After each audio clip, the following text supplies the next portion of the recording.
Assalamualaikum warahmatullahi wabarakatuh. Dalam perjumpaan kali ini saya akan membicarakan tentang adanya nilai dan norma sosial.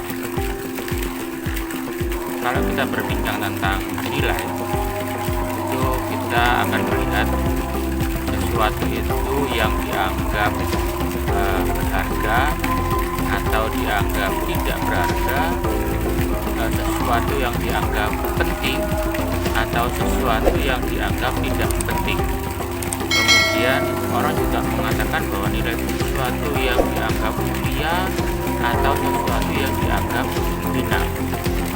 Nah, pemahaman tadi tentang sesuatu yang berbeda tadi itu memunculkan nilai.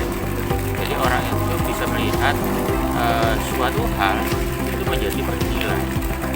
Nah, kemudian nilai ini adalah sesuatu yang kita sebutkan tadi, yang berharga atau yang tidak berharga, yang mulia atau yang hina, yang penting atau yang nggak penting. Itu masih dalam tataran perspektif pemikiran individu, pemikiran manusia sendiri. Nah, disinilah letak yang membedakan nilai itu. Jadi nilai ini karena bersifat individu, tentunya tidak semua orang melihat bahwa nilai ini adalah sesuatu hal yang bagus, sesuatu hal yang sama. Tidak seperti itu. Tapi nilai di sini itu ada kesepakatan dari orang itu sendiri yang menginternalisasi dalam dirinya, yang masuk ke dalam dirinya, kemudian menjadi sebuah nilai. Itu adalah nilai. Saya contohkan mungkin kalau saya punya sesuatu nilai yang bernilai, yang menurut saya bernilai, itu adalah sesuatu yang menurut orang lain berbeda. Nah, kemudian nilai ini akan berkembang menjadi sesuatu yang dianggap penting oleh semua orang, yang dianggap mulia bagi semua orang, yang dianggap sesuatu itu sangat dibutuhkan oleh semua orang. Nah, ketika ini sudah disepakati menjadi miliknya banyak orang, maka nilai tadi berubah maknanya. Sudah tidak menjadi nilai tadi, sudah nggak berubah menjadi nilai tadi, tapi menjadi sebuah norma, sebuah aturan, sebuah kebutuhan akan sesuatu yang milik bersama. Misalnya kita ngomong nilai keindahan, tetapi yang milik bersama, maka nilai keindahan yang bersama tadi, yang universal tadi, itu menjadi pandangan semua orang. Saya contohkan, misalnya orang berperilaku baik. Nah, baiknya perilaku seorang tadi itu bukan yang kita lakukan sendiri, bukan, tapi menurut orang lain juga baik. Nah, itu adalah kesepakatan bersama dari orang-orang tertentu, oleh banyak orang tadi, sehingga perbuatan yang kita lakukan itu dianggap perbuatan yang baik.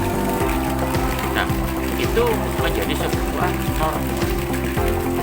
Nah, kemudian norma ini itu tentunya ada proses dari sebuah nilai menjadi norma. Ini ada sebuah proses.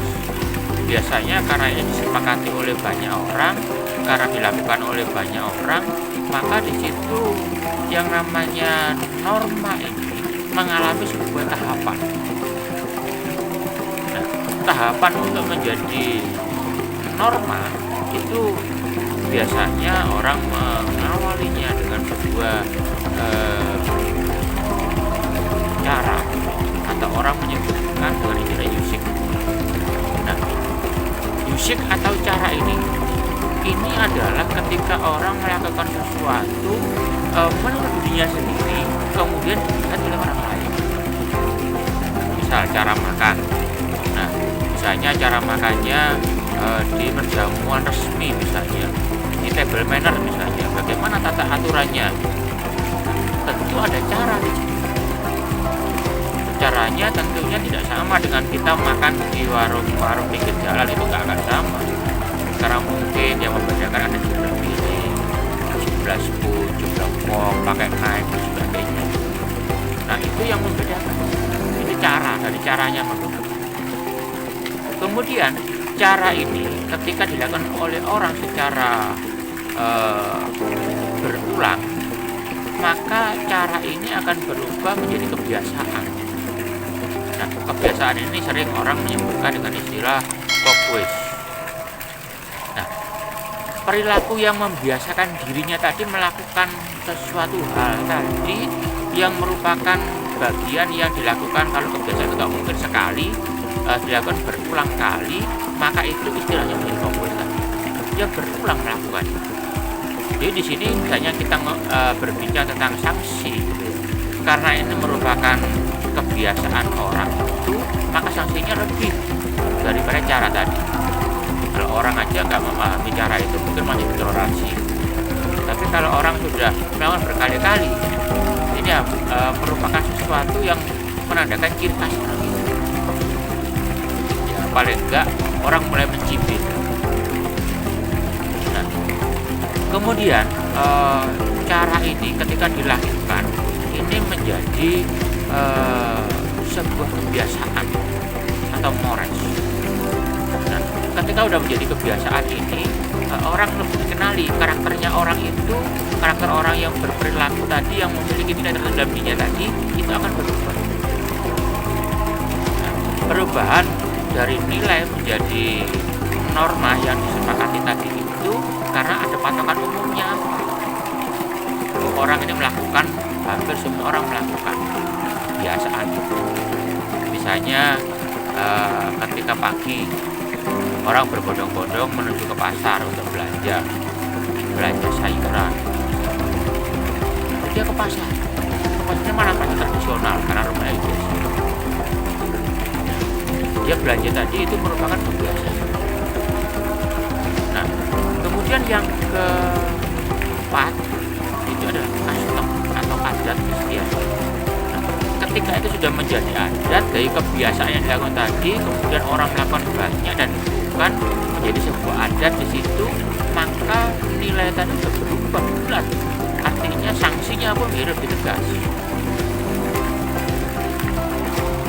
Nah, kalau mores tadi mungkin sanksinya hanya diasingkan, tapi kalau sudah adat itu malah bisa diusir dari tempatnya, dia bisa diusir dari wilayah. Itu sanksi.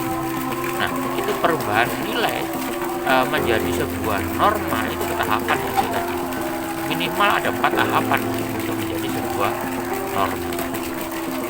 Oke, saya kira itu bagaimana nilai ini berubah menjadi sebuah norma. Oke, saya akhiri.